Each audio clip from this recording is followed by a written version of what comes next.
Hey guys, welcome to the Twisted Cast, episode 4. Today we are going to be going over our initial thoughts, feelings, all of the sort on Twisted Metal 1. And from here on out, we're going to kind of go in order with the games from each episode. So I hope you guys are excited for all those to come very soon. But this first one, of course, is on Twisted Metal 1. And we're going to start out with going over where did we first play Twisted Metal 1? And was it the first one in the series that we actually got to get our hands on? For me, Twisted Metal 1 actually was the very first game I played in the series. I picked it up at a used gaming store. I don't remember where it was or what the name of the place was. I was probably like 5 years old, maybe 6. I was pretty young. And I remember I was given the choice between Twisted Metal or Croc. And I didn't know either one at the time. My mom just put them in front of me and she said, "Which one do you want?" And I guess I just liked the album art or whatever of Twist Metal 1 more. I decided to look cooler, so went with that one. And I guess the rest is history at that point. So I'm actually really curious, Kong, where did you first play Twist Metal 1? I'm trying to remember it because the first game I played was Twisted Metal 4. That was the very first one. I played that when that was the first game I actually ever played, actually, was Twisted Metal 4. I remember I was 3. I remember I picked Orbital and I gamed over on the first level. I vividly remember that. But with Twisted Metal 1, I honestly I didn't really play it that much as a kid. Like, I had Twisted Metal 4, then I played Twisted Metal 3. Yeah, I know. Yeah, I actually went backwards now that I think about it. I played 4, 3, 2, 1. Now that I think. And I hated Twisted Metal 2. Like, I fucking despised that game as a kid. Like, I could not stand playing it. And it's funny how things never change. And Twisted Metal 1, I didn't play that much because as a kid, I didn't really understand. I was like, this doesn't have anything in it. Like, it's just very bare bones. And I just looked at it confused. Sure. And I don't remember where I even got it from. It was the same thing. It's the same story with Small Brawl. Like, I remember getting Twisted Metal 2, 3, and 4 at the store. We went to GameStop and we picked those up. But Twisted Metal 1 and Small Brawl, I don't even remember where I got those games from. Like, They I just kind of completely appeared out of forget. nowhere. Yeah, I mean, maybe it was my brother's game. It possibly. I don't really know though. So I don't have too many memories. Like, most of the memories I have playing Twisted Metal 1 are from recent. I mean, what about you, Drew? Do you have like a great time as a kid playing Twisted Metal 1? No, I have zero recollection of touching this game at all until I was like 13 or 14 years old. Oh, damn. When I played it on the PS3, when they ported it to the PS3, like PSN version, where I just, I thought maybe it'd be fun. I was very familiar with Black, with 2012, with Head On, so I was very spoiled. So I popped this game in. It was like $10 or something. I had to beg my dad for his credit card so I can buy it. It's like back in the day, it wasn't Fortnite skins. It was digital downloads on the PSN. But I hated it. Yep. I could not. I didn't understand it. It wasn't smooth or satisfying to play. Because I was at like the age where I wasn't old enough to appreciate things that are like not spoon fed to me. Sure. But I was too old to like not be like satisfied with just like colored lights and explosions. So it was a very uncanny time for me where I couldn't enjoy TM1, 2, 3, 4, any of the PS1 games. They all felt too clunky to me. So I quickly abandoned it and played more TM Black. And I've yet to go back and enjoy it. So I think I'll be the better one this time around. But Winters, please bring the mood up. Tell me how much you like. So yeah, I'm kind of like Kong. I play Twisted Metal 4 the most just because that's what I had. Although my cousins who lived across the street from me, they had like all the Twisted Metal games, so I remember playing it a few times when I was a kid. I don't know, I just liked it. It was just nice to be able to play, driving cars and shooting shit and whatnot. But I never really owned it. It wasn't mine. I remember losing a PS1 and not having any of the games for a while. Eventually, I picked it up again when I was collecting all the Twisted Metals when I was like, I don't know, 9, 10 years old. I remember getting Twisted Metal 1, 3, and 4 as a bundle on eBay for like $18. I was like, "Hey, Mom, can you get that for me?" And I played it, and I actually thoroughly enjoyed it. I always would start with Twisted Metal 1, go through the rest of the Twisted Metals as Mr. Grimm, and just do Mr. Grimm playthroughs. And I would just play on normal difficulty and have a good time and blow shit up. But I was always fond of the game. I thought for something that came out in 1995, especially the first entry, like the entire series, um, I really enjoyed it, and I think it was a good first step to what we see later on, which is crazy to think about because the years after you just see the series like explode with like different ideas and different Right. cool stuff that the developers implement into the games. Because Twisted Metal 2, expands on the levels, the weapons, the energy moves, and from there on, it's nice to go back to the original where everything is grounded, everything is back to basics, to really appreciate that it was the game that started it all. But all right, Goodrich, your turn. What do you think of Twisted Metal 1, and how did you first play it? Oh wow. Twisted Metal 1 was the first Twisted Metal I ever played because it was the only one out at the time. So, handful of years after me and a buddy of mine graduated from college in Richmond, Virginia, Hey. and I would drive down there and hang out with him because he was a bar back at a place called the Tobacco Company, and we would hang What a out. name. I'd get free drinks all night, and then once he closed up bar at night, we'd go home and play video games on the PS1. And one of these games was Twisted Metal 1. And we always played co-op, and he always schooled me. Like he would just tear me apart. But it was a good time. Like it was, I hadn't seen a game like this ever. And it's kind of like jousting with cars, but you get a lot of cool weapons. You get to drive around. It was a lot of fun. The level design was pretty. I don't want to say basic, but it was very flat for what I had seen in some of the games, for PS1 at the time. Yeah. But I understand those limitations, given that it was one of the first ones out for PlayStation, if I remember right. So newer games to a new console are generally very underwhelming tech wise. But I do believe that this is one of the games, like the fun I had with this, is one of the games that got me into the game industry. And then obviously, I think, as everybody knows, I worked on one game once getting into the industry, and then next was the Vigilante 8 franchise, which Twisted Metal 1 and 2 both, um, kind of informed and formed my design choices on that game because I was such a fan of the series. For sure. That's cool that like Twisted Metal 1 was the first of its kind, really. I mean, there probably was some sort of car combat game before it. I haven't really done the research on it to see if it was essentially the very first thing of its kind, but I think it was the very first like 3D graphic car combat game out there. And Mm-hmm. I remember even as a kid too. I mean, I was like, this is mind blowing. I can drive around in a car and I can shoot these guys, get them off the road. And I remember being very difficult as a kid, and my older brother would always have to like basically take over and get me to the final level, and then he would give me the controller and I would try to fight minion and I would just drive off the edge and die. But I still had a good time with it. And even though like there was a certain times I did get to the ending, I did beat the game, and I finally got to the ending where it was just scrolling text. And I remember I was so disappointed because I was like, this is all we get? Like, I don't want to read. Reading's lame. And it wasn't until later in life I learned all about that wasn't the original plan, and there was going to be movies and stuff like that, like you got in other PlayStation 1 titles. But I guess for what we got with Twisted Metal 1, it definitely was a great precursor. It laid out a really good foundation for the series. And I think there still is a lot that carried over even to the games that came out even on like PS3.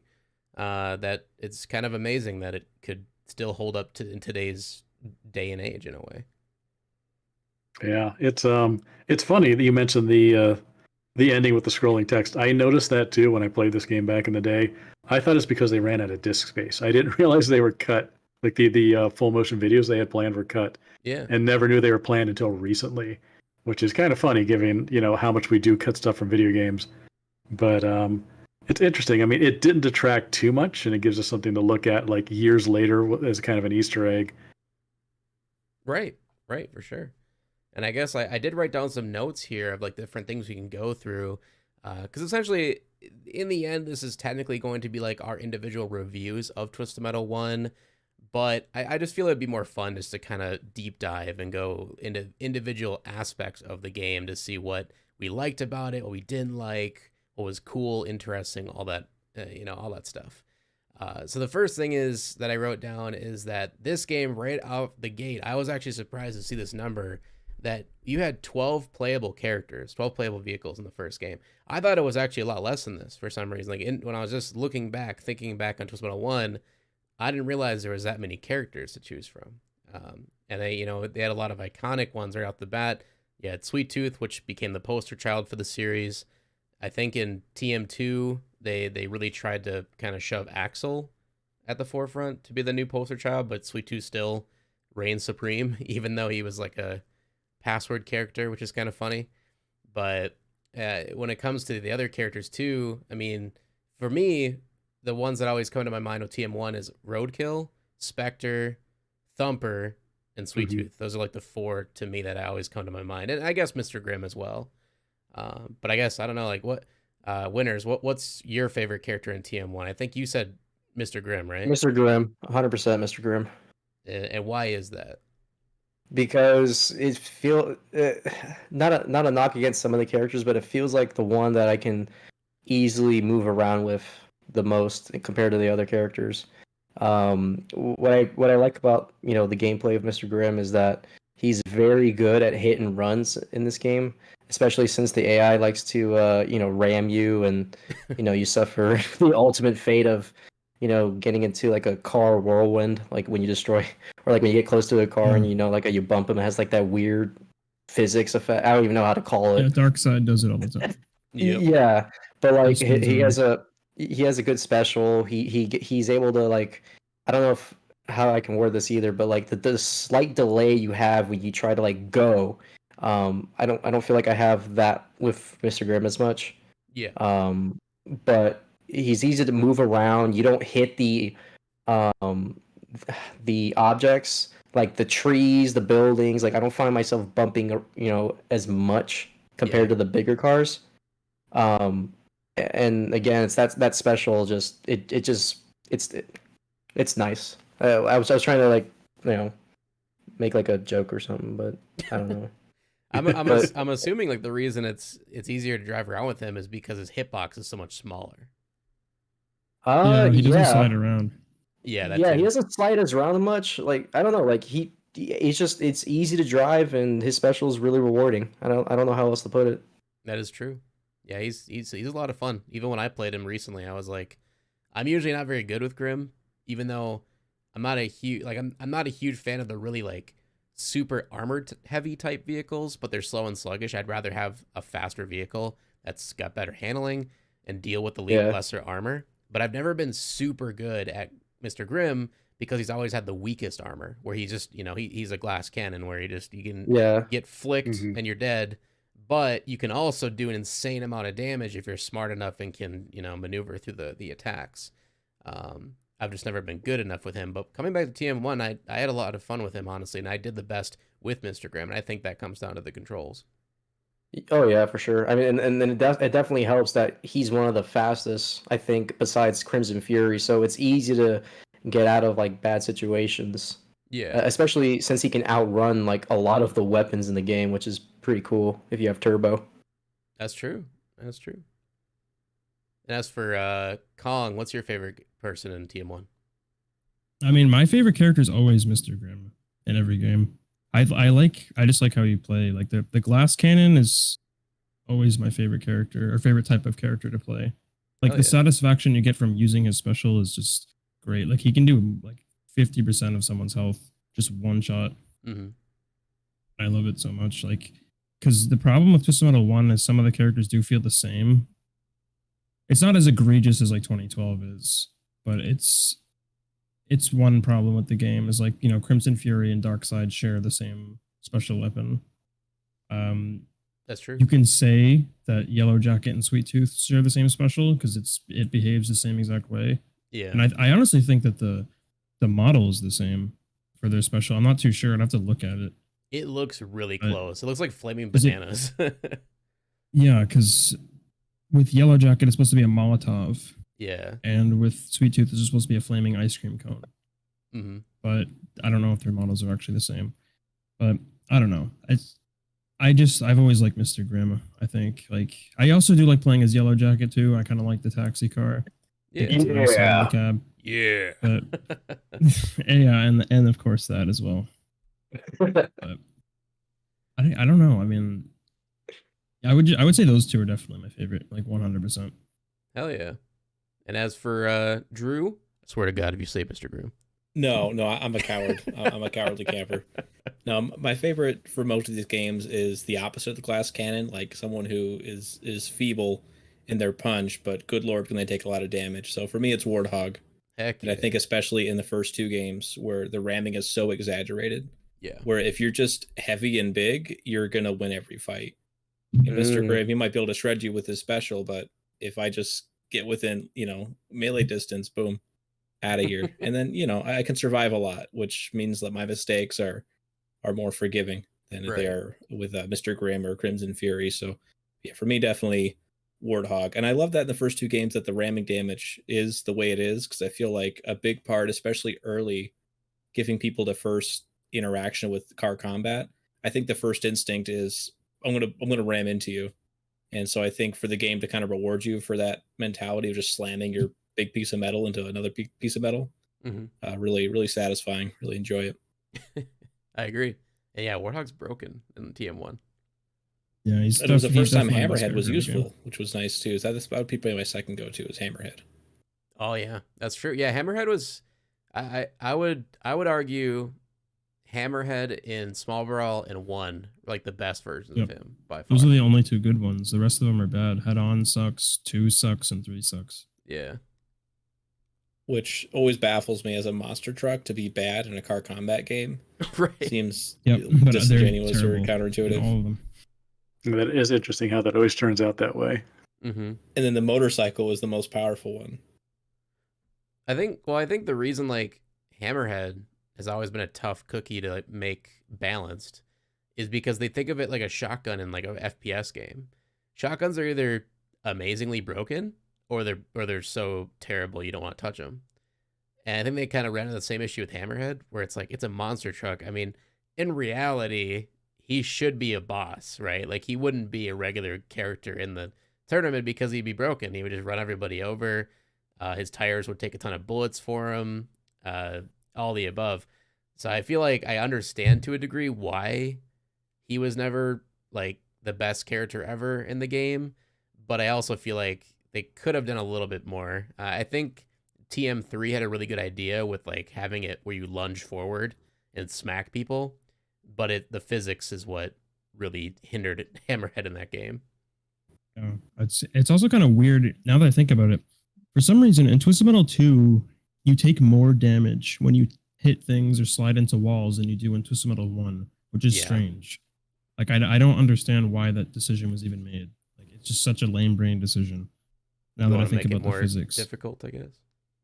Yeah, I mean, I guess so, but it's like in Twisted Metal 1, that doesn't even happen. Like, you take a little tiny bit of damage. It's like chip damage in a fighting game if you hit a wall or building or something. But in Twisted Metal 2, it seems to be way more egregious, which doesn't make sense.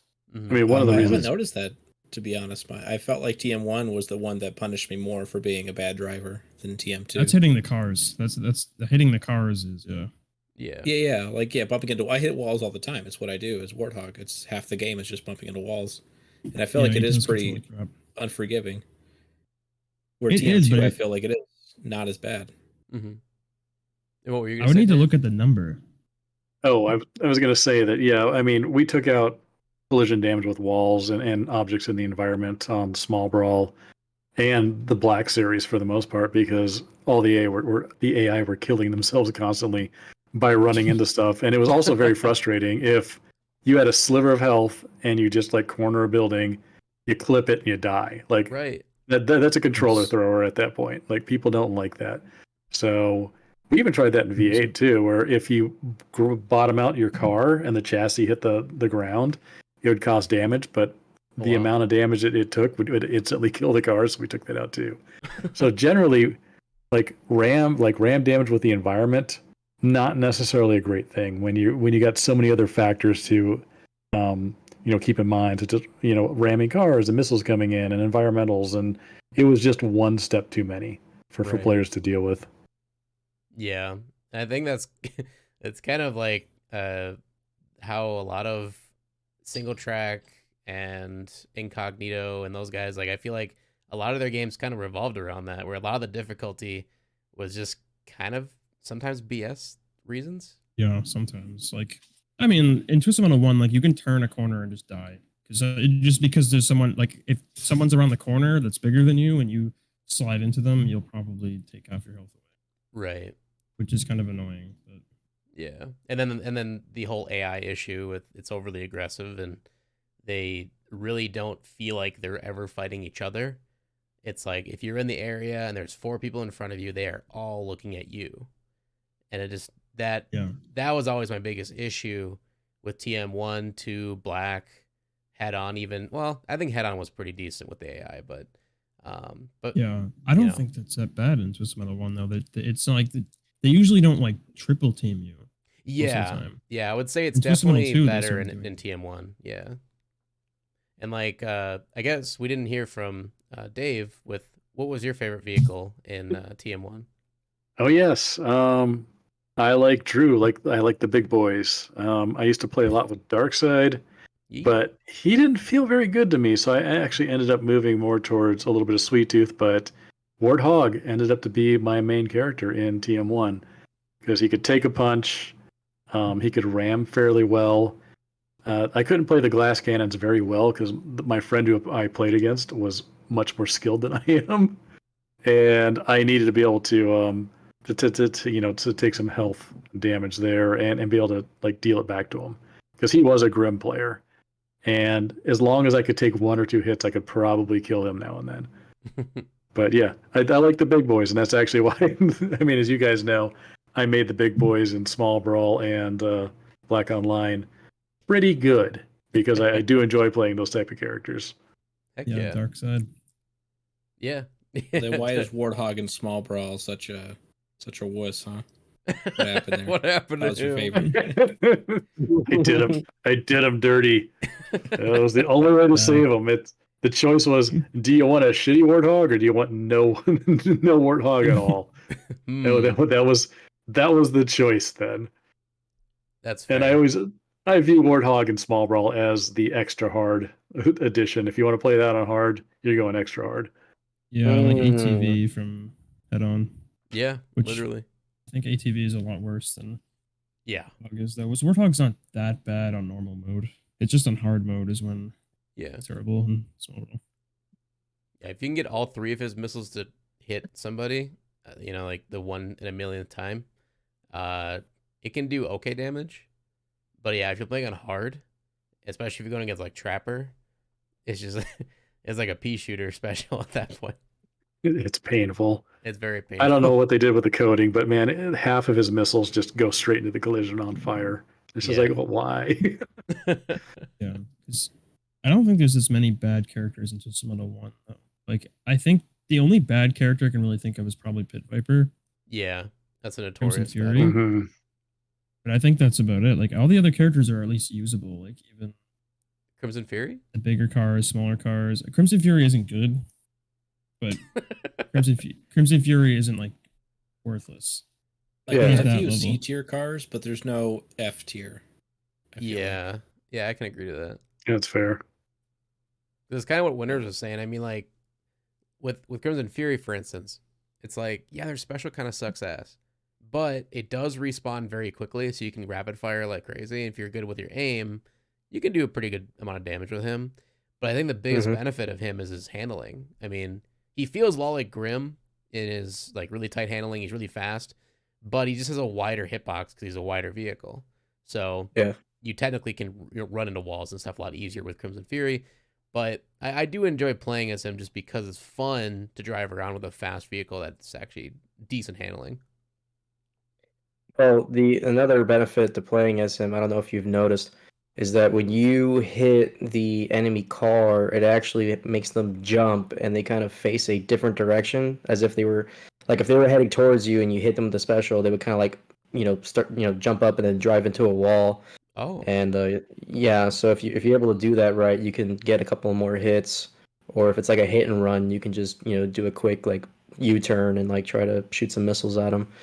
I it's always nice to kind of be the one dishing that out, but on the receiving end, it fucking sucks because the AI Crimson Fury he just like rapid fires his special, and I can't even get a hit on him or even ram him sometimes as some of the bigger characters.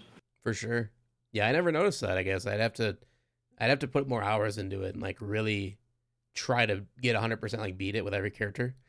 In Yeah, order to like especially really you also start at learn. level 6. Right. Yeah. 6 specials on that character, you can just spam them like crazy. Mm-hmm.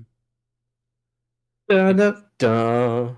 Yeah. That's another thing that's really iconic. I think like a lot of the that game at least, that's one thing that carried over to all the future titles is the sound effects, the special sound effects for the year. Mm-hmm. That just always became an iconic thing, like Spectre's sound effect and Hammerhead's sound effect and Thumper's.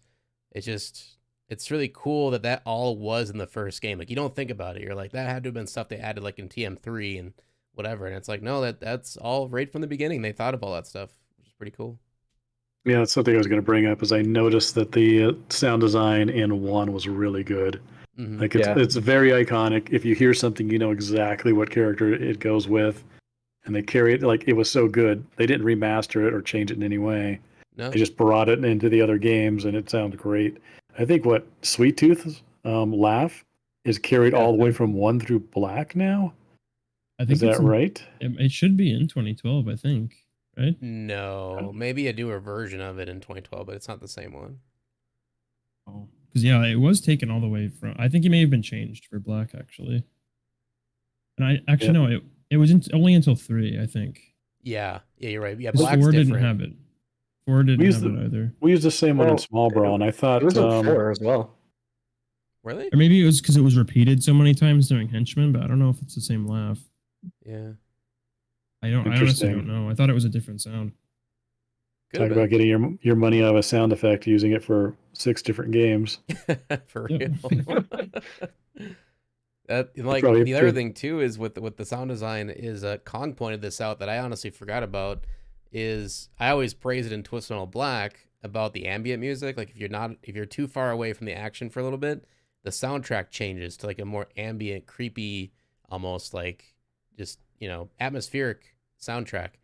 And Twisted Metal 1 did that in the first game. I never knew that if you get away from people for too long, the soundtrack actually changes and it cuts to a more atmospheric sound, which is really cool.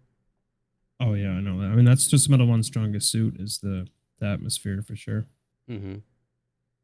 That Twisted Metal 1, I'm not saying it's immersive. It doesn't feel like, a first-person RPG or whatever with, world building and stuff. But for a Twisted Metal game for car combat, it does feel the most immersive out of any of them. I think they built a world that felt believable and the characters felt believable, and Yeah. they even had like the referees, like it felt like a real world that could exist. And I think that brings a lot of, at least for me, because I grew up with Black, like that's what I come to expect out of the series, where I feel like with Twisted Metal 2, 3, and 4, it got a little bit more goofy and arcadey, not in a bad way, but as far as me trying to feel like I'm part of this world, I think TM1 really nailed that part of it. And the music helps too. Mm-hmm. Music is a big part of that. For sure. Plus the first person mode. Yeah, I was gonna say, the first person mode too. Thing. Like, because they're really well done, especially for a PS1 game. Like they're really detailed. Like, even like stuff like Yellow Jacket. Like you can see he's driving with the hook hand and stuff. It's really cool though. Like they actually put a lot of detail into that. And of course, it was because they were gonna be playing for the ending. That's why when you watch the lost endings, it like slowly zooms in. Yeah, they were gonna put that over it, right? Yeah, like you're driving into the area like through first person. That would have been cool. That's why they were so detailed. But they just kept it in the game, and honestly, like I would probably say for at least for Twisted Metal, no, for PS1 standards, it probably would be the most immersive game. I think because you can play in first person in a detailed like, cockpit. So right. It's just a shame it feels like so. It's like too much like going on. Like every time I've tried using the first person, I feel seasick like almost immediately. Yeah, you Yeah. get motion sick pretty easy from that. Like the motion sickness is not good. But the bright lights from just getting hammered with explosives and weapons and stuff, hmm it triggers somebody's like epilepsy or something. Yeah, how the screen flashes red every time you get hit. Oh, that's right. I forgot about that. Yeah. Yeah, I did that for a live stream once and never doing that again. Hell no, not doing Yeah, that it's again. pretty rough. It's really Yeah, rough. the first person mode is a lot of fun. At least for like, you know, building up the character and for screenshots, as was mentioned, but also like in-game video demos. But no one ever plays first person on these type of games. Yeah. Yeah, no, you're no. right. You're gonna get seasick.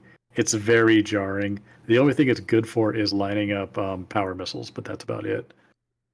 Oh, that's a good point. Yeah, because you can see right down the middle. And like, I guess kind of moving along as well. One thing I wanted to talk about when we were talking about Trapper as a boss, in TM1, it's the only one in the series. I believe, yeah, it's the only one in the series that only has one boss. There's no mid boss. It's just one final boss after the 6 levels in the tournament.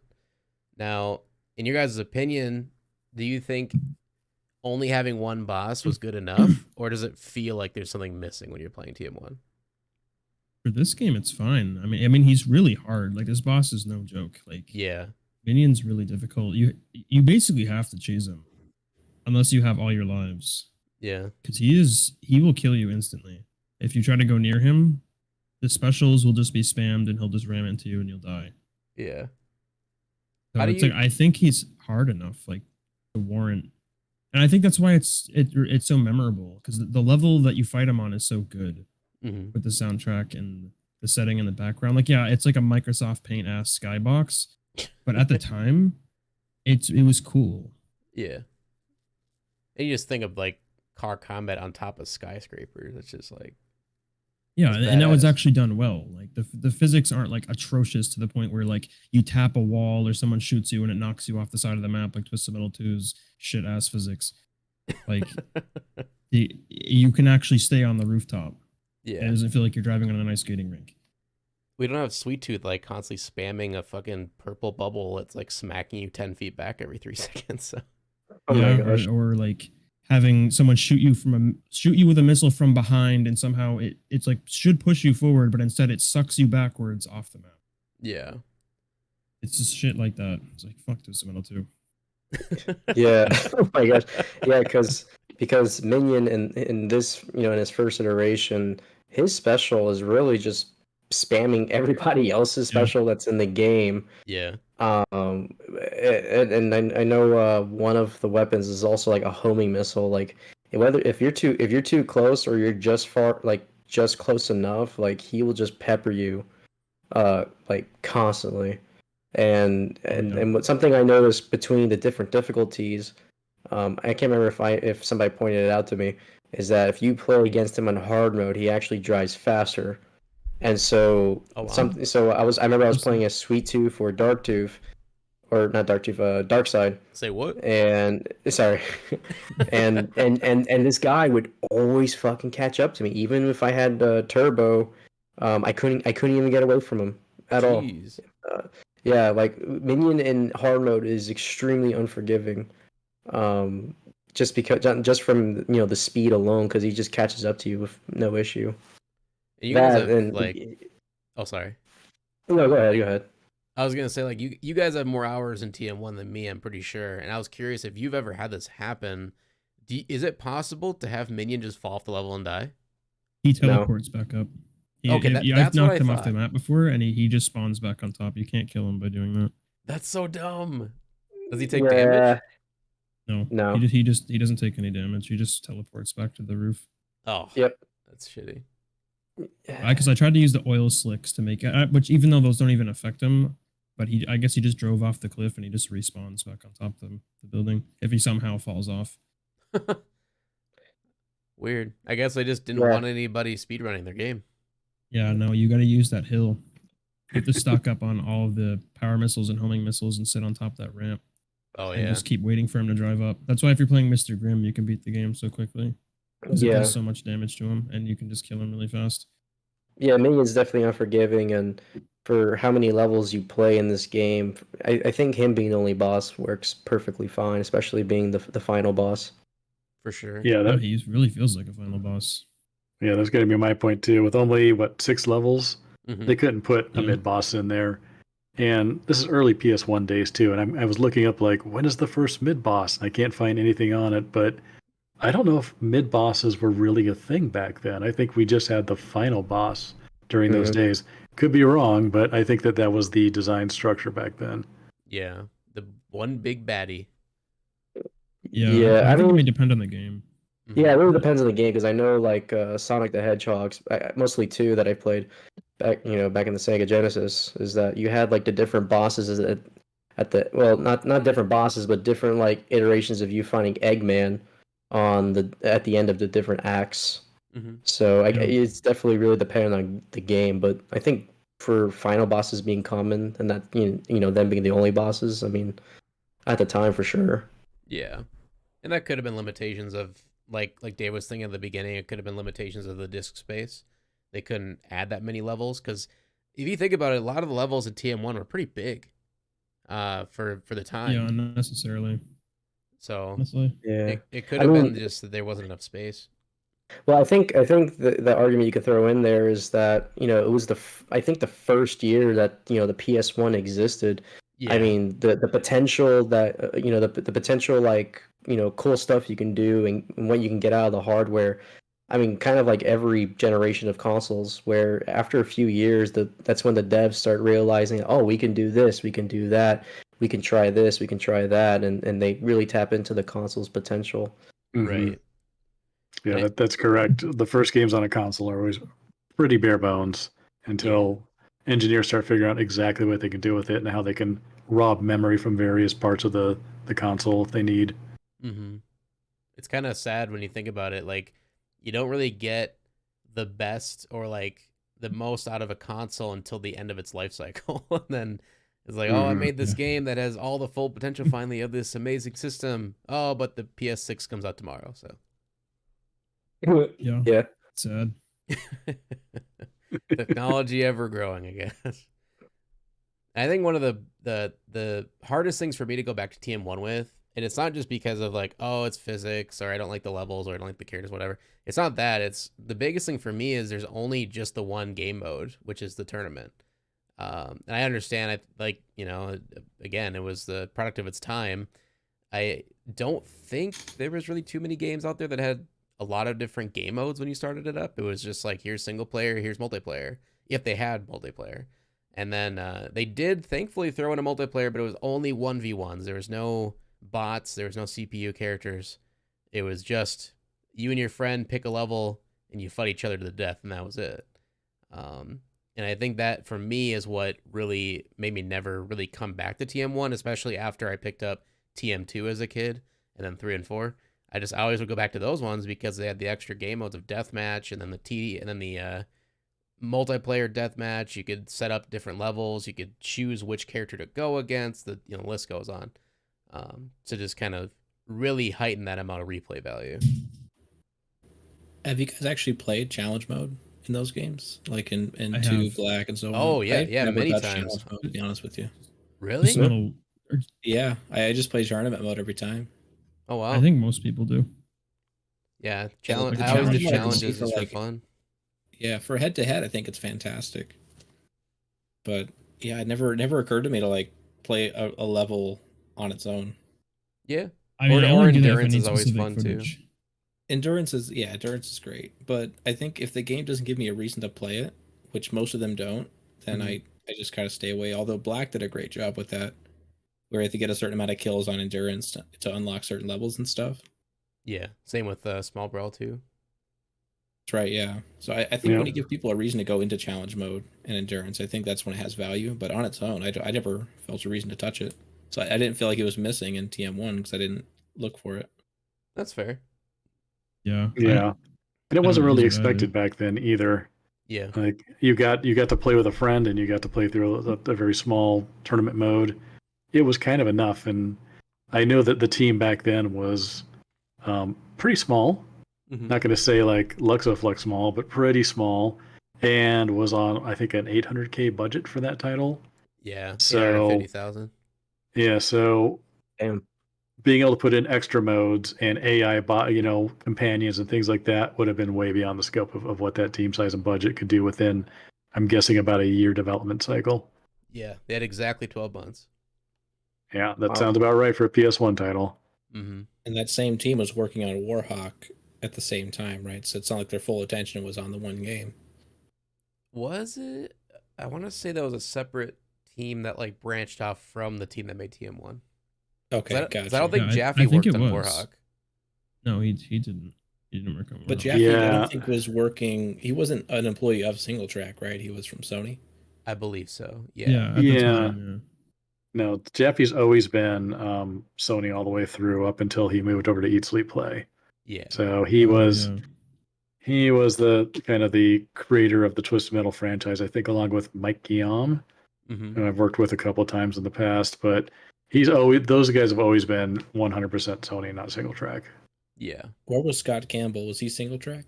Yes. Scott Yeah, Campbell, yeah, he was Single Track and then left to form Incognito and then eventually Eat Sleep Play.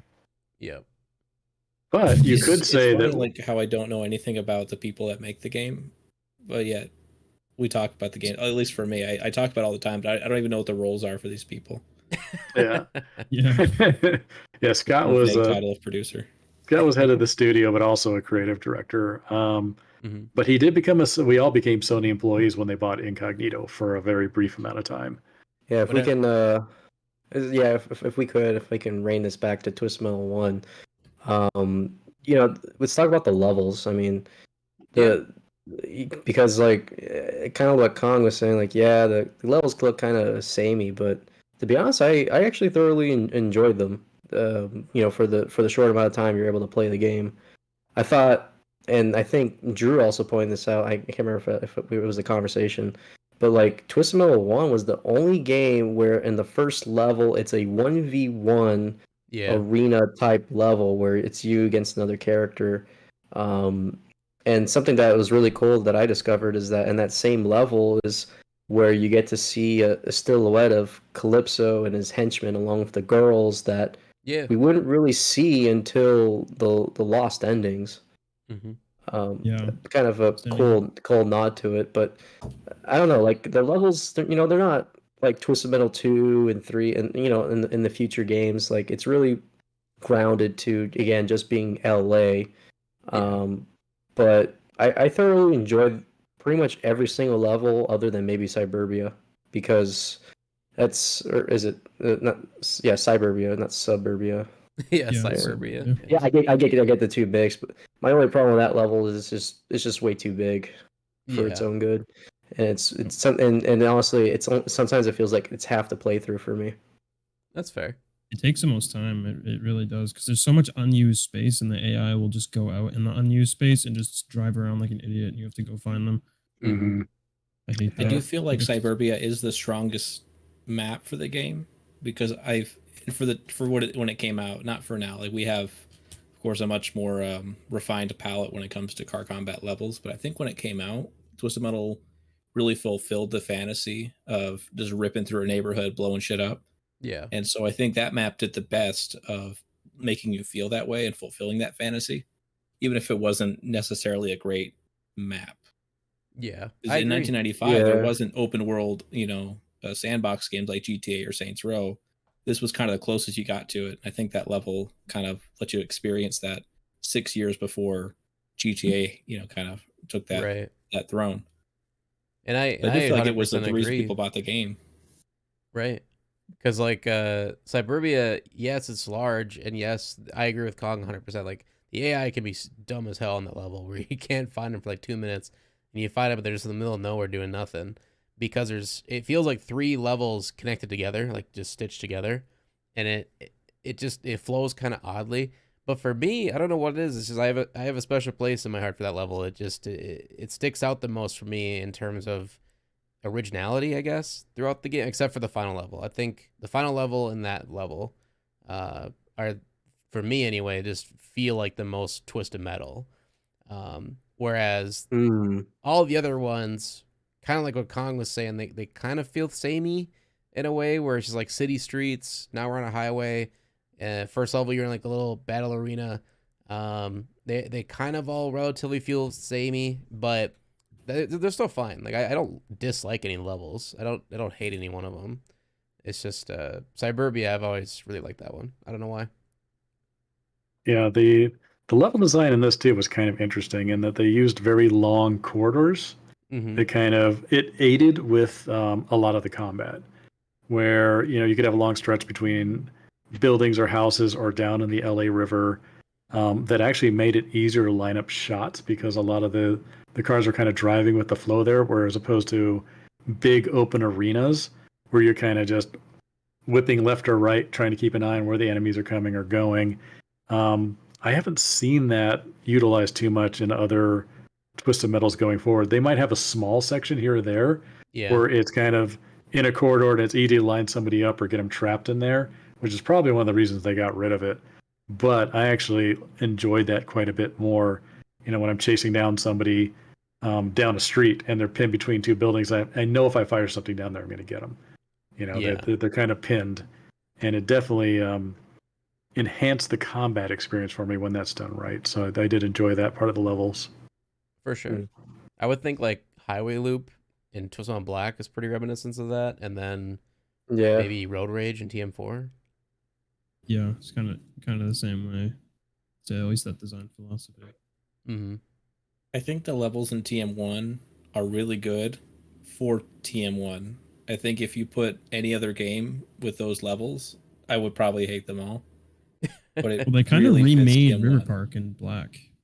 Yeah, they did. That's true. Black did take a lot of inspiration, but I think they made those maps flow better with the speed of Black. Yeah. But like Cyberbia, like of the scale, like 1-to-1 scale with the Black vehicles would feel awful. I mean, it already doesn't feel great, but it would probably be like the worst thing I've ever played if I ever put those two together. Yeah. I think a lot of that has to do with the elevation too. It's too flat. Yeah, definitely. Yeah, 100%. I would say if I had to like rank every Twisted Metal game based on just its levels, that's the only metric I'm using. Mm-hmm. I don't think I would put TM1 at the bottom. I don't think. I'd probably put Head On down there. Yeah, I would agree. I think Head On feels the least amount of ambition. They don't like the levels just don't feel like they have life to me. I don't know how to explain it. The TM1 does have a nice atmosphere. Yeah, like the gameplay does not feel always the best, but the atmosphere feels spot on throughout. Yeah, Twisted Metal 1's so good, especially with the music. It fits really well. It's like Black took a lot from Twisted Metal 1, I think. Yeah, honestly, but obviously in a different manner. But like the music fits so well with the vibe of Twisted Metal 1 and adds on to the experience. And I think Twisted Metal 1's the only game that rivals Black with like one-to-one character and charm. Yeah. Because even though I don't care about the setting of Black, like I find it like cringy, like very, very cringy. But I still think that like I can still appreciate the art style that they went for and they were so dedicated to it. And I think Twisted Metal 1's the only other game that rivals it. Of just like everything flows really well together. Like the vehicle designs, level design, the music and everything just all flows so well together. Yeah, I can agree to that. And the last like few little points I have here that I wanted to go over with Twisted Metal 1 is our feelings of the physics and controls, the graphics, and the weapons. / this is the first game and only game that doesn't have special abilities. Like I guess we can start with that one because I think that one's kind of an interesting topic. Do you think if they were to make a new Twisted Metal, should they get rid of or not have special abilities and just go back to Twisted Metal 1 where they have like a freeze missile you can pick up? Or like a 100% not. Energy moves. 100%. Yeah, no energy moves. No energy moves. No, DM 2012 nailed it, and I never want them to come off of that. Just a one button press, boom, there's your freeze shield, mine, never change. That was perfect. Well, I might have a different take on that. Ooh, From a design perspective. I say go back to TM1, 100%. We got rid of that with well, actually we never implemented it with Vigilante 8, and this is where the problem creeps in, is you can end up with 99 specials, and you want to talk about spamming. Having an energy meter that feeds off of this controls that to some extent. And also means that you're going to have it at your disposal if you didn't happen to pick that up, or if someone grabbed that item before you did, you could potentially never get a freeze missile or a special at that point, and it's very frustrating. So having these kind of very core crowd control special, these iconic things off of an energy meter guarantees everybody has them. Now, that being said, I think a lot of people's frustration with it is the AI does not play by those rules. Right. So everybody's like, make them pick up the freeze missile. Well, to solve this, but the real way to solve this is just don't let them cheat. Don't let them have endless specials. Don't let them have endless freezes. But you also don't want the opposite, where they're, I have 90 disco balls as a special waiting for you. It's just going to be awful at that point. Yeah. I will add to your point from a gameplay perspective. And one of my minor gripes with Twisted Metal 1 is that if I have to pick up everything, then cycling through it is such a pain in the butt. It really ruins, my reaction time, where I need to cycle all the way to my special or some weapon, and I have to cycle through like 12 items. That's kind of why like Twisted Metal 2012 did it right, where it's just one press, or even in the other games, it's just the button combos where you can access those certain gameplay mechanics without it being cumbersome for the player. I agree, and another thing I agree with Drew with the 2012 is because I don't mind doing the button inputs like in TM2, 3, 4, Black. I don't mind doing it, but my biggest issue is how sometimes in the middle of combat it can throw you off of your game, having to do it like a code. But for instance, like if you're doing left, right, up, you're moving your vehicle left, right, and now up does nothing. But sometimes some games up does turbo for some reason. So not only does it make you turn left and right in the battlefield, even if you don't want to, but it also can waste your turbo just for doing a freeze or something like that, right? So whereas in 2012, you don't even use the directional pads; it only uses the analogs.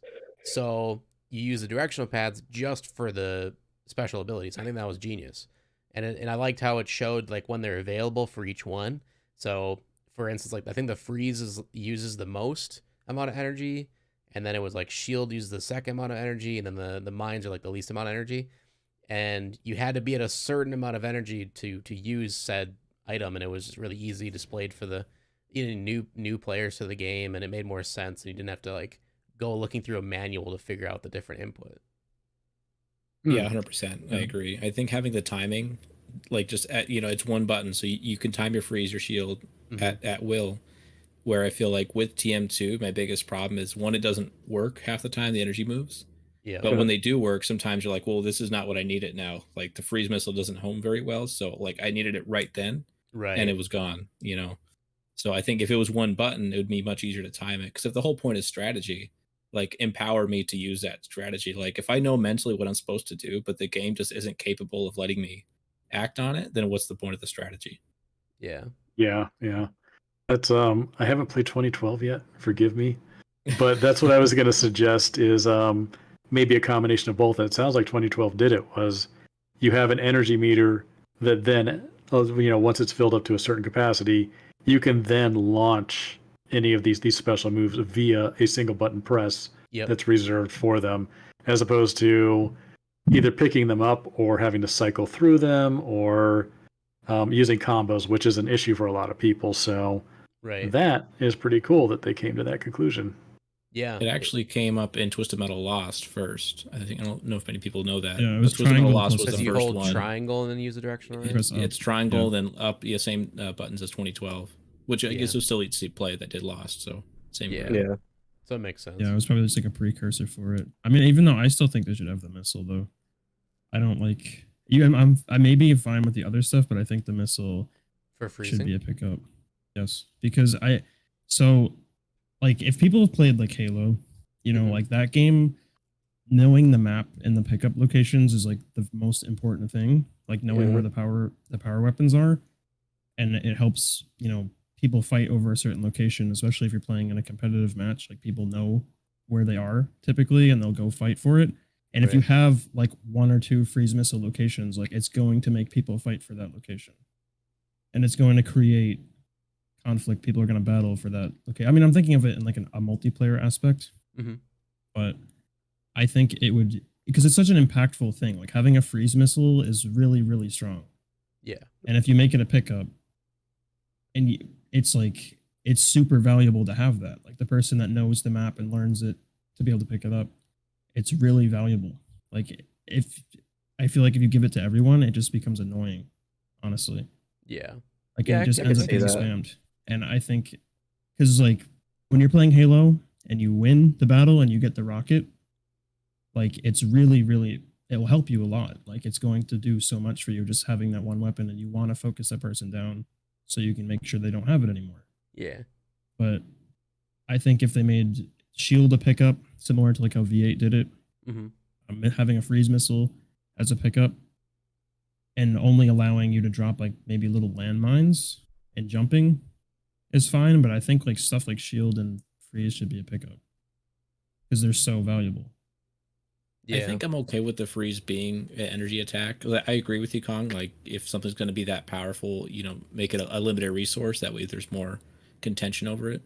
But I think if, as long as the shield is accessible as it is in, say, Twisted Metal 2012 or Lost, then it negates the shield, or it Mhm. negates the freeze altogether. Because if you know that the freeze is coming, one button, boom, you can block it.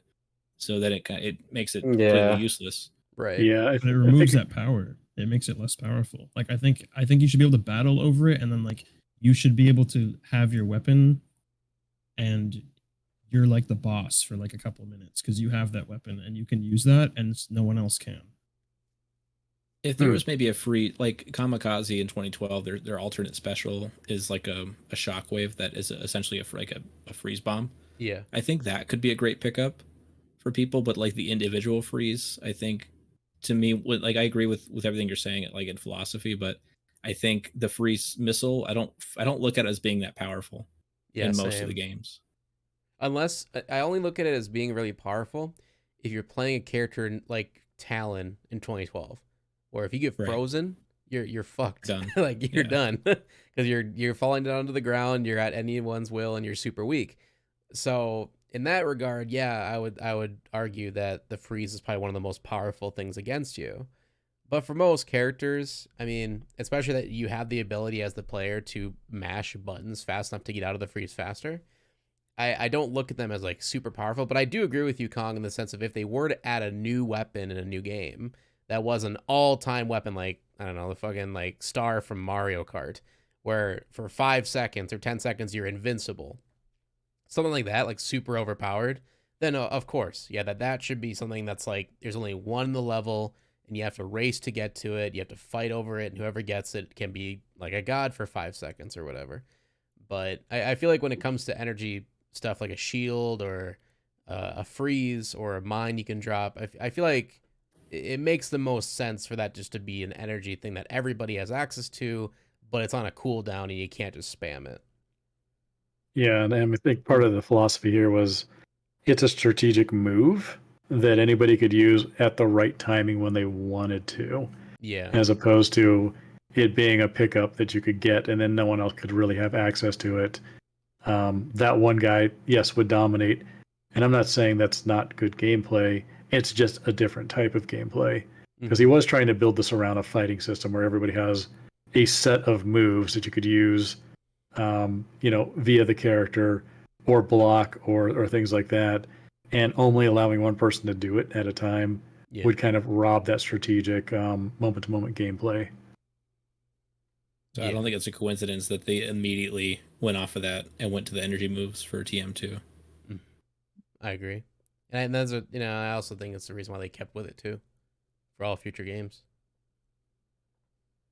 And yeah, the next thing, another big thing is the physics and controls. So we all know that the physics pretty much carried over to TM2 because I think it was the same engine. Dave might be able to prove me wrong on that. I think it was the same engine they used for TM1 and 2. And then TM2, they just changed up a little bit with like, I feel like the cars felt a little lighter, a little more floaty. There was more elevation in the maps themselves, so you could get a lot more air and stuff versus the first game. And then I felt the cars feel a little more slidey too. Like for me in TM2 is just you're like on ice, where in TM1 I felt a little bit more stiff. Like you still slid for most vehicles, but not that aggressively, I should say. I prefer the physics in TM1, I guess. Yeah, that's strange. Yes. They made it worse for Twisted Metal 1. Or Twisted Metal 2 somehow made it worse. I don't really understand how, but they somehow made it worse. Yeah, I mean, I couldn't tell you whether they use the same engine, but it's most likely. Like once you put investment into an engine, we use it for 3 or 4 games in a row at least. That's pretty standard. They probably just loosened up the spring a bit and a bit of the sliding and everything. But I mean, in my opinion, all the Twisted Metal games pretty much, at least the ones made by Single Track and Incog, all handle the same. It's a brick glued to the ground with a little bit of spring to it. So they could get air when going off of jumps and things, which isn't necessarily a bad thing because, I mean, the opposite is going full physics like V8 did, and you're flipping out and it's hard to hit anything, and you got to get in close and line up shots where this guarantees pretty good, clean lines of fire and shots. Like, you're not going to hit a bump until your missile goes off into the sky, with a Twisted Metal game most of the time. Yeah.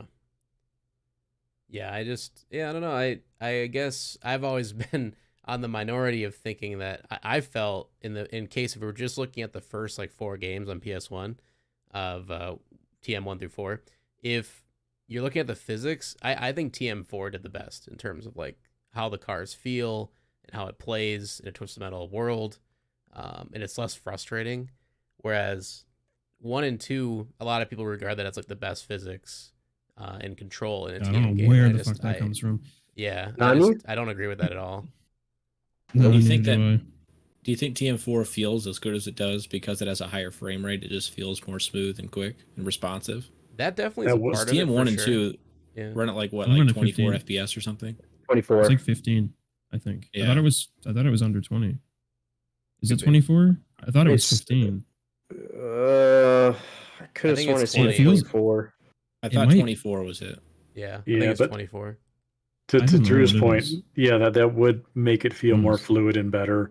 And my second guess on that would be anybody who loved TM1 and 2 probably didn't play 3 or 4 and just has an internet opinion of it. So they never actually checked it out to see if it handled better. Yeah, that's true. They just got that sheeple mentality. Well, it's like I can understand going to 3 why people didn't like it. Like the physics were completely different. Like that now your cars can roll easily. They can get stuck upside down. You feel like you get hit by a power missile and your car can rock back and forth for 30 seconds.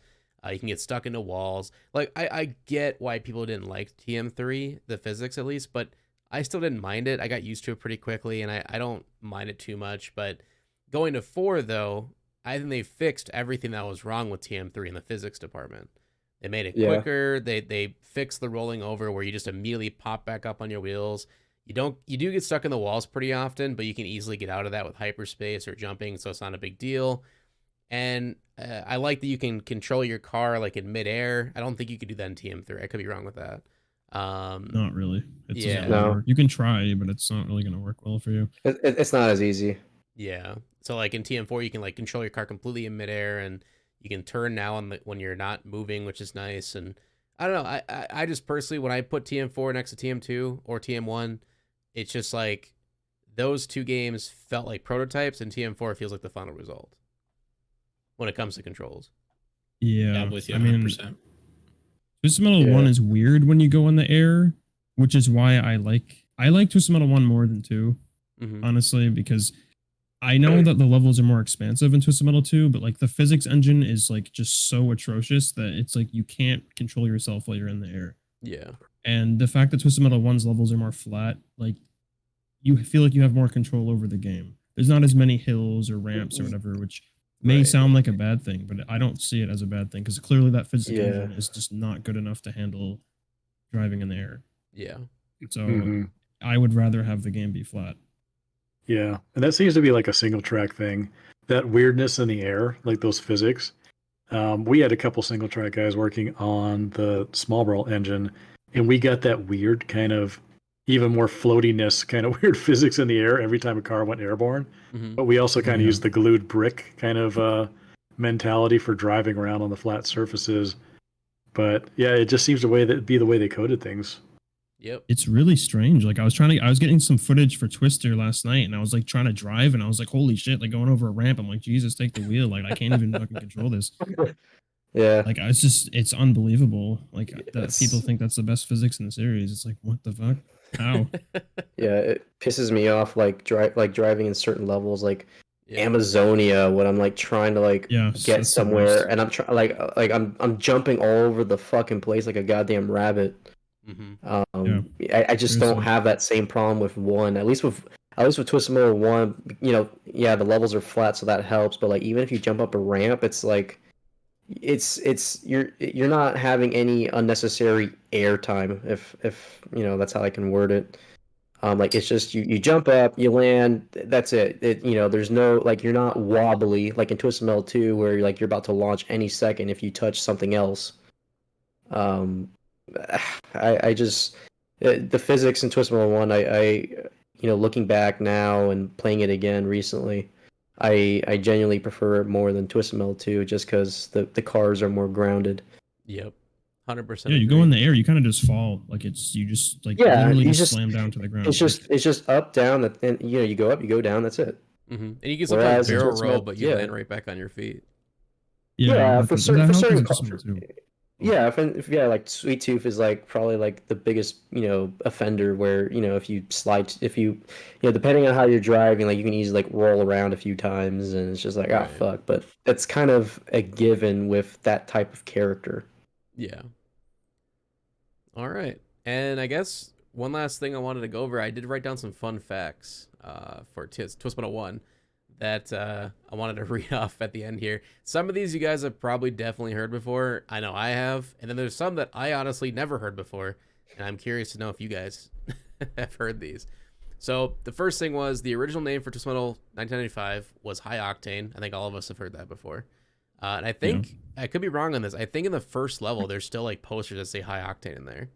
If I remember. There is. Yeah. Some with the lost. It says. Mm-hmm. That's right. The lost ending. Calypso says how like you finished the High Octane competition in Outlaws ending. He says that. Thank God that didn't become the name. Twisted Metal sounds so much better. Yeah. And then the other second name for Twisted Metal was Urban Assault. I think we've all heard that one as well. Yeah. Yep. I've heard Urban Assault as well. I've seen the early concept ones that they have that in Sweet Tour and Head On. They have the early concept poster for Urban Assault. Yep. And I think that one was changed because I think overseas Assault, they didn't like that for some reason. It was like too offensive or something. Yeah, I don't like it. It's just a bad name. Yeah. Assault. And then there was a third option, I guess, a third name, which I never heard this one before, which is the worst in my opinion. It was just going to be called Cars and Rockets. Ass. Cars and Rockets. I wish they called it that. I think that would have been a good name. Cars and Rockets. Cars and Rockets Black. Cars and Rockets. Cars and Rockets 4. Yeah, Cars and Rockets Black. Hey mom, can I get that Cars and Rockets? I'll turn these on in the background. So these are just some of the lost endings here. I don't know if you have in your notes there the fun facts, but I remember that there was an interview that David Jaffe had done where he was talking about like what the early concepts for TM were. And so when they first showed it off to Sony, the big suits at Sony, they wanted to change the game to a pizza delivery game. Yeah. They're like, this is too violent, we don't like this. So they try to change it to pizza delivery, and then I don't know why they weren't beholden to listen to them. They just continued on their course. And then I think there was another suggestion to like turn all the weapons into fruits. Yep. So instead of like, guns and rockets, that was and for stuff, it was Asia. just like fruits. Yeah, that was for Japan, I think, right? Take that Because their banana, sense of Sweet humor Tooth. is different. Yeah, this Japan's or Asia's sense of humor is not the same as the West. So yeah, they wanted to change I it. can't imagine like Sweet Tooth shooting like a watermelon. I can't. I mean, some of the other absurd. characters are different. Like Crash Bandicoot looks different in Japan. He looks completely different. Yeah, when I stuff worked like on that. Ratchet games, Sony had a mandate that we had to put giant eyebrows on Ratchet, and for the we had to put giant eyebrows on all the characters that for our models that went over to the Japanese versions. It was so bizarre. I wonder. Wait, so it was Oh like my Japanese good God. executives in a room? Are you guys looking this Yeah. up? I looked it up. Good lord, the eyebrows. Oh, Yeah, no. they That- want that. They wanted that- it for some reason. I don't know why. It's just their sense of humor is so different. Yeah, Yeah. besides localization, that's what you have to do is put big eyebrows on everything, and then you're good to go. Yeah. Yep, there you go. I bet the Japanese executive, when they saw the game, they said, "Me so angry." Yeah. So there was actually a fourth name that they actually just had an in-house name for the game during development. They called it Firestorm. That just sounds like a generic racing Storm? game to me. No, I think Cars and Rockets is still the best. Cars and Rocket. Cars and Rockets Black. I really want to see that. Somebody should make a concept of that. Yo, that bush with those eyebrows, man. And then during its early Goodrich. stages of Twisted Metal's development, they were going to feature a level in where the player could attack contestants in a plane known as Warhawk. This was eventually removed and made into the game of the same What? name. So yeah, I didn't know about that. What? That's weird. yeah. Originally, there was going to feature a level where you could play, or where the player could attack contestants in a plane known as Warhawk. Like Like which an just AC, sounds- yeah, it's a that Call of sounds Duty super fucked up. AC-130. Yeah, yeah. Yeah. Like, that sounds so bad. Like you get up from your seat and it's like Tekken. You start fighting the contestants or some shit. I don't know. I'm not sure what the original plan there was. okay. And then this is what we're watching here is there were actually live video endings to the game featuring the characters seen, but because they were deemed too sexist, violent, and quirky, they were cut. Some of the endings were dramatically different. These endings would appear as extra content in the Twist Metal Head-On Extra Twist Edition, which we already knew that, but and thank God somebody brought them to light that we were able to actually see them I know. because they are Best endings of all time. God's gift. Yeah. What's your favorite ending out of all of them, Nick? Like Dark in Side. terms like the actual like visual cinematic. Dark Side. It's a really close between Darkseid and what's the one God, I'm drawing a blank. Yellow Jacket, because he goes Sounds good Yeah. to because me, it sounds baby. good to me, or it tastes like Yeah, that's good. Those are my Yeah. two favorite by far. And then of course, you know, Mr. Darkseid Grimm's is with good black. too. Oh yeah, Mr. Mr. Grimm's Grimm is a with good the one with the arms, fake skeleton hand. the fake. Yeah. Well, I think it begs the question. It's just like, should they have kept the endings, or were they right to remove them? Well, they couldn't. Well, it you know, in the end, it was Sony. They felt like it'd probably be a mature rated game, basically, if they would have kept them. And they didn't want that, so that's why they cut them. But I think it would have helped the Yeah. game. I really do. If It it would really- have it been would've. added. Same. Yeah. Yeah, I agree. I would have loved to see that. Like, And there I could've- hope someone can mod the game to have those play Yeah, instead of Yeah. the credit cutscenes. Like, I really hope it's possible for someone to do that. that'd be Well, dope. and to include the Apocalypse 9 stuff, I think would add to it a bit too. Yeah, those two. Those are cutscenes most people didn't see because they weren't in the extra twisted edition of Yeah. Head-On, but you can find them on YouTube. Like Yeah. some of the ideas they had, they're gonna have one of those videos like playing on Minion while he was driving around, That's so which cool. is weird. But it was really strange how they're gonna make that work. And then there's another tidbit. In the beginning of the 2017 film Jumanji: Welcome to the Jungle, young Alex Vreek can be seen playing Twisted Metal in his room. This Metal 1? Yeah, the very first one. Oh. I didn't know Oh, that. I wow. never saw that movie, so I did not know that. I did not either. That's not the only movie that featured Twisted Metal in the movie. Yeah, Big Daddy. There's- TM3. System Metal 3, yeah. I And know about then that one. and then the was it the Social Network? One of the scenes in the What? frat house, they were playing Twisted Metal Black. Yeah, Oh shit, I didn't know that. That's a great movie too. yeah. So it's like when they actually start like getting like it's not Shia LaBeouf, Justin Timberlake, Hmm. and where they start being friends with him, and they cuts to like them being at the house with the girls and all that, and just a bunch of I don't know if it's the girls or the guys, but they're like just chilling, playing Twisted Metal Black. That's I awesome. never knew that. Yeah, I didn't know Yeah. that. Now I gotta watch that movie again. Yeah. That's cool. Did they ever give a reason for cutting the original FMVs for this, or is it all speculation? No, it was No, they straight say up it's like actually Sony. six. Yeah, Sony said it was too sexist, too what would they say, violent and quirky. Yeah. Paper bag. You can't be serious. Which I Well, think quirky because is just a nice Hammerheads way to is say like, they we just want sucked. babes, like we want women, and then they had like the half naked women like jump on them, and they're like, they felt that was too sexist. Man, fuck that. That's sometimes the simple life, simple things in life, man. It's like a bunch of dudes in a monster truck. Yeah, well, let them have fun, It's like man. the most '90s ending of all time. I'm just I'd like to happy I think have a that somebody signed saw the poster Yellow by that Jacket ending Calypso and they're like, actor. no fucking way. Yeah.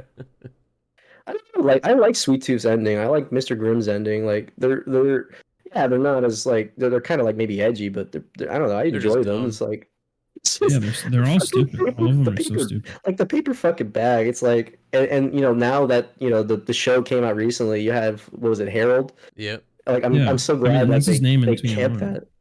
Yeah, like I'm so glad Yeah, they kept sir. that. But it wouldn't have been possible if it wasn't for the ending. Right. And then the last tidbit I had here is 7-Eleven originally signed on to have an affiliation with the game, having billboards around all the levels. However, after 7-Eleven deemed the game to be too dark, they did back out. Yes, Jaffe said that on his stream when he was reacting to the Twisted Metal 1 endings. He said Mhm. that all the gas stations in the game were supposed to be 7-Elevens. Yeah. That's a shame. That would have been cool. It would have again, it would have grounded it more in reality. Or Yeah. like in a post-apocalyptic know. world. That's interesting. It would have seemed like just shameless product placement. It would have took me out of the game. Really? I think I think so, it would have yeah. been more Back realistic. then, it but might have been all right. They Yeah. probably didn't want to see people blowing up their own gas stations that they're putting in the game. So Are you telling Yeah. me Pepsi Man is just a ripoff of or like a straight up product placement?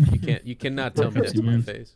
good old Pepsi Man. Yeah, I think I Kong's don't a know little about bit. you guys. It does take me out of a game when I see like a product. Like everything else is like fictional brands, and they're just like one Yeah. real Yeah, it's just product. Mountain Like Dew. That's just Mountain Dew. the Mountain Dew car comes out. But yeah, I think Kong's on the right track there, where they don't want like people firing missiles at a 7-Eleven. Unless the they made it game. invincible. Like Yeah. the gas station could have been invincible and you just can't blow it up. But Yeah. Yeah, I mean that's why.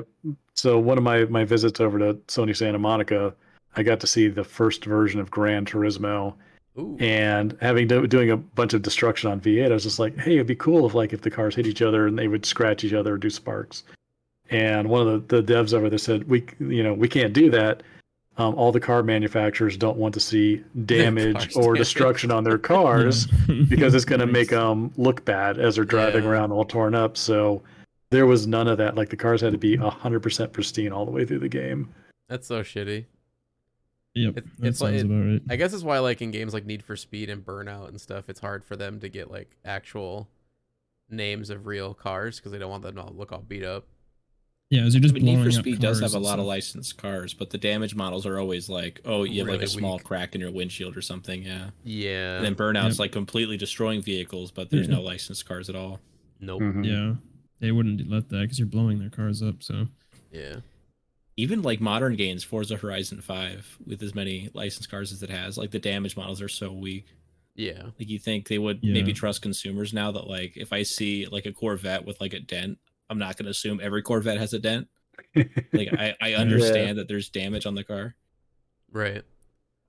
So, I guess in the end, we should probably go through and rate it out of 10, just each one of us for Twist Metal 1. Winners. What would you rate Twist Metal 1? 1 out of 10.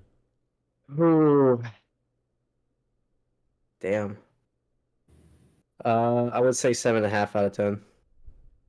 That's fair. That's fair. It's a good game, good gameplay, especially for if you consider it for what it is. Yeah. And when you compare it to some other Twisted Metal games, there's some things about Twisted Metal 1 that you can definitely like compared to the other games.